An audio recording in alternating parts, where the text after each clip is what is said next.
Əgər bu 1 illikdirsə, yox, ikinci yarpağıdırsa bu üstündə meyvə göstərməli idi. Axı 1 kilo olmalı idi ən azı. İndi bildim ki, bura göz Bu ilin qələmi sayılır. Bəli, bəli. Bu il. Amma qələm bu nəticəni heç vaxt verə bilməz də. Verməz, yox. Nə zəhmət olmasa bura baxın. Burada indi meyvə gözləri formalaşır. Baxın, Elməddin qardaş, baxın. Ha bu gələn il meyvə olacaq ucu. Gövdədə, gövdənin üstündə meyvə olacaq gələn il. Fikir verirsinizmi? Gövdənin üstündə meyvə verəcək. O motorun səsi gəlir, söndürtəcək idim.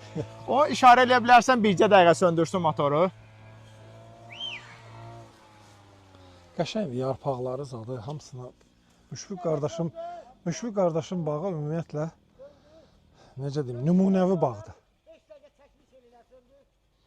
Hə, всё. Bir 5 dəqiqə yansın. Ha, buyurun. Söz sizdə. Baxın, meyvə gözləri görürsünüzmü? Bütün ştamp boyu, lider boyunca. Hamısı meyvə gözü. Qasim bəy, belə verəcək meyvəsini. Bəli. İndi bu aralarda da götürəcək. Bəli. Bir illik zoğun deyə görürsünüzmü? Bir illik zoğun ətəyində də meyvələr, ən böyük meyvələr bunlar olur, yeri gəlmişkən söyləyim sizə. Bir illik zoğun ətəyində olan meyvələr böyük olur. Çox hələ bir iri olur. Bəli.